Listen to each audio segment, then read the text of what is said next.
Alright, this is just a quick little video of changing the, actually I'm checking the front brake rotor on a 96 Chevy Tahoe. It's got 294,000 miles.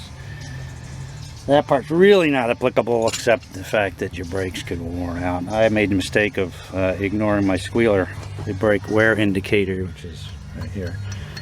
And, well, tell you what, let me just show you what I got here.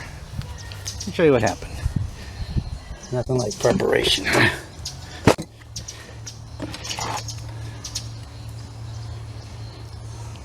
Nice worn out. Worn almost out. Pretty well worn out. Non-existent. So this is what happened. My squealer was squealing and I ignored it for about I don't know, a week. Okay, realistically probably more than a week. So this scrapes on here when it's time to replace it. If you don't do it, this is what happens. You lose the pad lining and you get metal to metal, and it makes this awful sound, and you know you screwed up and waited too long. And this is what happens. I had to change the brake pads out in the field, in the parking lot, so to speak, just to continue driving and bring it home. I put new pads on it. That one's worn down a bit, but it'll survive. And so what I've got is some new, what the heck are these, J&M? That'd be embarrassing if I had the wrong one, wouldn't it? Front passenger side, drilled and slotted rotors, which I got from Rock Auto. They're about the same price as what you would get a little premium from the local guys. So we're going to swap that out of here, and there's a few little details of changing the brake pads. So this would be the same thing as if you were changing your brake pads, essentially, because I'm going to have to push the piston back into the caliper. So just another aside, if you have trouble getting off your lug nuts, I use a crossbar. So I have it color coded for different things, trailer and boat trailer and truck. Sometimes even this won't do it. What really does it is 1/2-inch drive ratchet socket, and that's a 7/8. You get a lot more leverage with this. If you really have to, you can put a breaker bar on that, and I got a 6-footer I can use on there. Sometimes when you get your tires done somewhere, they put their 1,000 foot-pound torque wrench and just let it eat, instead of using a torque wrench or even paying attention to the fact that somebody else is going to have to take that wheel off of there out in the field, maybe on the side of the road. So, that being said, let me well, you know what? It's up on anything. Just do it. 10mm for the brake bleeder, which we will need. This is a 3/8 drive Allen, which you will need to take these stud out. Ouch.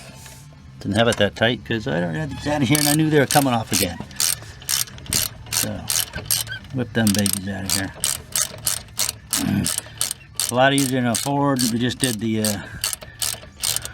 front rotors and calipers and all on a Ford, and the Ford's got the bearings are built into the brake rotor, so you got to pull the cotter pins and the nuts. And the new brake rotors don't come with inner bearings.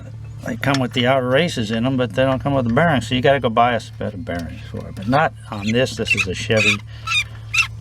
These calipers, these discs just slide on over. This actually has a hub. The hub is actually attached with this big lock nut. And there's a few little details, so I figured I'd go ahead and show these things. I'm sure there's more of them out there. More videos. But what can I say? Soft base mallet.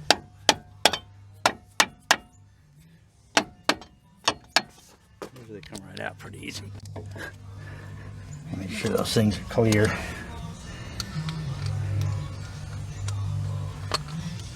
It's me fiddle farting around with the putting the socket back in there. Yeah, those are out. So we're just gonna fiddle fart around some more.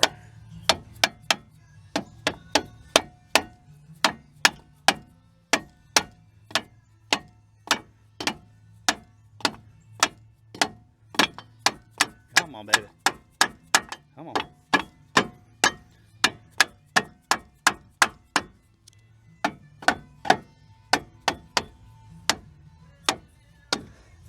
So I'm having a fight here is this lip.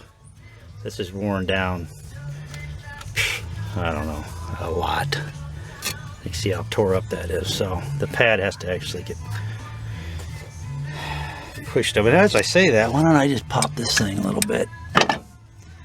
Pop the brake bleeder. That'll allow the piston to pop back in a little bit, and that'll come right off. Duh. Tribute to Billie Eilish. Everything I do now is duh. So you see how far that piston's out, and we have to push that back in order for it to go on the.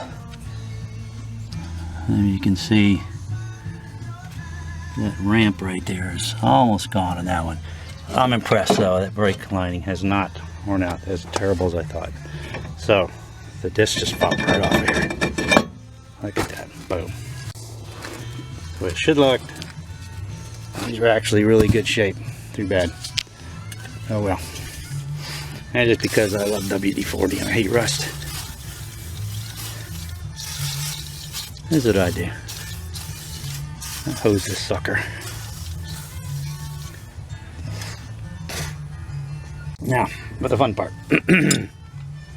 C-clamp. You need a C-clamp. Well, I'm gonna have to get a box. Stand by. Alright. Box. I use the box for the camera.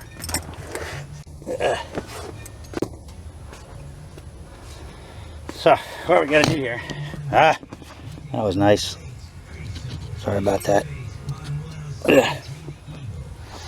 We gotta get the puck. It's gotta get pushed back even because the new brake disc is not gonna fit in there. So, we gently. Oh, great. Lost the end of my C-clamp. Ah, great. Okay, on my pad. So, gotta do this gently. Yeah, so now I got grooves in here because where it was tore up. But gently, we're gonna put the hose clamp on here. Hose clamp. Yeah, that's a hose clamp. C-clamp. Yeah, we had any beer yet either. And we're going to gently. We're going to pop the brake bleeder just a little bit. But it's also going to force the fluid back up into the brake reservoir. Just a teeny bit. And then we're going to gently, because it's not on a flat, it's up on the little thing, we're going to squeeze that gently and slowly back. You can see the pushing it back in flush. Wow. Tight heater up. I'll stay put. So, be careful hanging them on here. Let's do that. So anyway, old destroyed rotor. New fancy dancy high performance drilled and slotted rotor. Drilled for cooling, slotted to allow the dust and all the gases and stuff they call it. I should have a camera person or something. Anyway, you get the idea. Now what I do with these, I'll throw a couple studs, less the grass.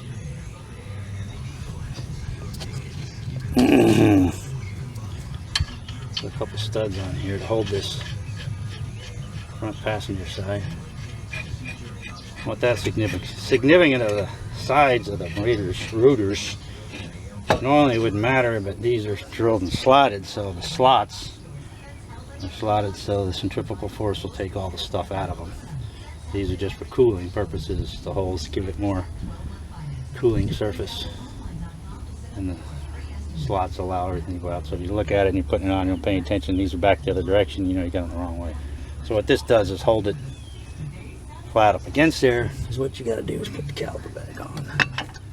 And if you got it pushed in correctly, oh yeah, these bushings, you got to make sure these bushings and the bolts are pushed in enough.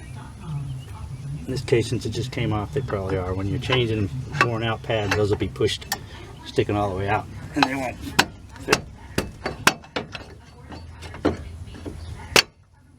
And if you're lucky, they pop right in. They only had to work on a little bit. Back to topping these back in. Sometimes you got to move it around a little bit to find the holes. No joke implied there.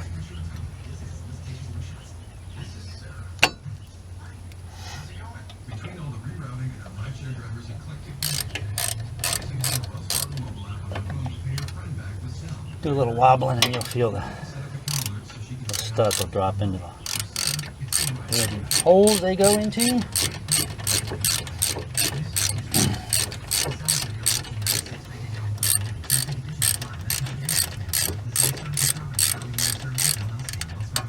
Down, bring it down.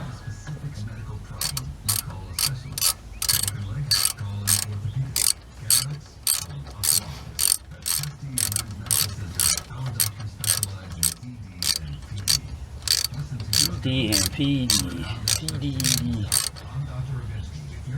How did elderly folks' lives get shrunk down to just initial diseases, thingies, problems, whatever, conditions. Alright, I'm gonna go step on the brake.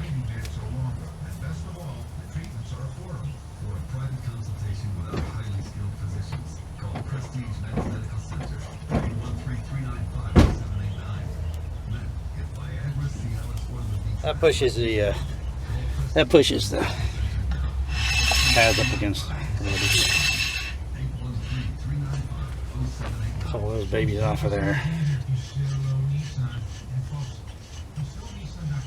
While you're in here, a good idea to go ahead and grease.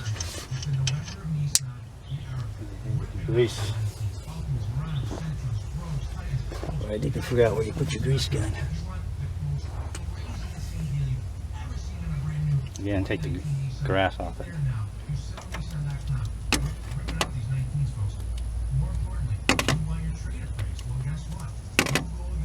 Yeah, a little bit of there. You don't want to put too much in there because it'll squirt all over the place, blow the seals out. La-di-da-di-da. Here, going up in there. Alright, and there's one more I'm going to get before that gets up in here. Which I'm basically going to do. Stick this up in there. Oh, what the heck.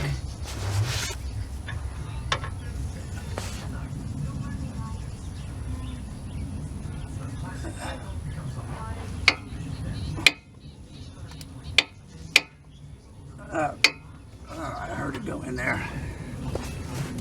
Heard that. Alright.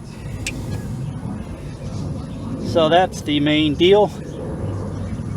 Simply going to throw the wheel back on it, tighten it back up. We got new brakes. In this case I got lucky. I still got plenty of wear. So I didn't tear this one up completely. They're not going to last as long because this one's worn out, but they're worn a little bit. That's basically it. Those are the nitty-gritty parts. The rest is pretty straightforward. Alright, thanks. See you next time.